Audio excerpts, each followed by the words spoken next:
My childhood, it's been a very frightening and chaotic one, especially during the Japanese invasion of China. My father, who was a U.S. citizen, was informed by the U.S. consulate that the Japanese are very approaching, cutting off the coastline, and it's time, if he wants to go back to America, to do it right now. So he had to go back. He, we, myself, my mom, my grandma, my brother, could not go with him because of immigration law, even though he's a citizen. So he went back and left us behind. And within a few months, the Japanese took over the whole coastline and just blockade on everything. Supplies, communication. Unfortunately for us too, our village was only a few miles from the Japanese headquarters, and they make frequent raids to our village looking for supplies and men to do the work. So we would go up to the mountain and hide from them. They, one time they came early and we didn't even have time to eat our meal. And they stayed at the village for a while that time, and we were just starved all day. They bombed the cities, and this goes on for a few years.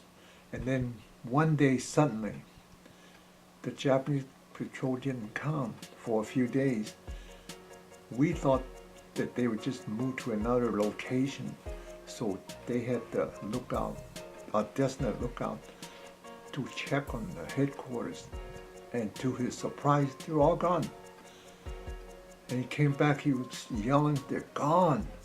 But we didn't know it. See, there was no communication with the central government or anybody. We were kind of isolated there. Another few days, then the national troop came by and told us the war's over. The United States dropped couple atom bombs in Japan and killed 100,000 people. That was jubilant celebration all over the place. And a few weeks later, we had the biggest parades and what have you in the city.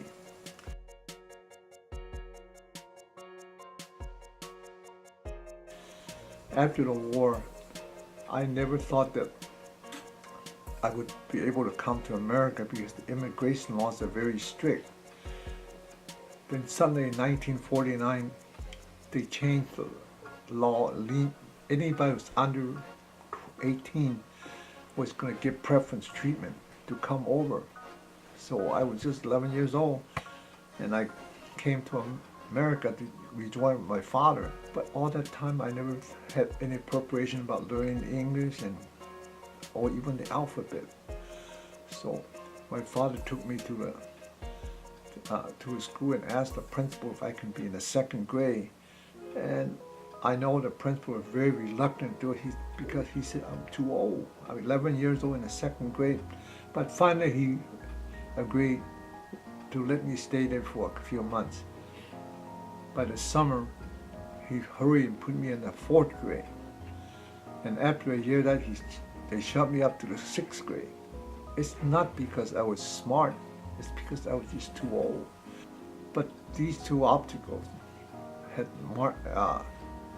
spotted my life that as I was going through my business, I learned that I have to help the unfortunate ones, because there's so many people need help, and if you can just help them any way you can. I also help the Salvation Army and the Catholic Charities. They always come to my store and get things that I donate to them. And that had helped me through the years. These two experiences had put a spot on my life. My father's a grocer. My father-in-law's a grocer. My friend, a lot of them are grocers. So I was working in that store before I got drafted in the service. And when I finished my tour, I came back and got my old job back. And we worked there a few years. And suddenly the store is for sale because poor management. And with my father-in-law's help, and so we were able to buy the store.